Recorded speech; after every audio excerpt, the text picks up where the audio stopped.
கர்த்தருக்கு சோத்திரம்.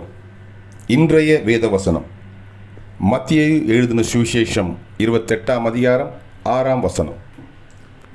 அவர் இங்கே இல்லை, ஆமென். தாம் சொன்னபடியே உயிர்த்தெழுந்தார், ஆமென். கர்த்தரை வைத்த இடத்தை வந்து பாருங்கள் என்றான், ஆமென்.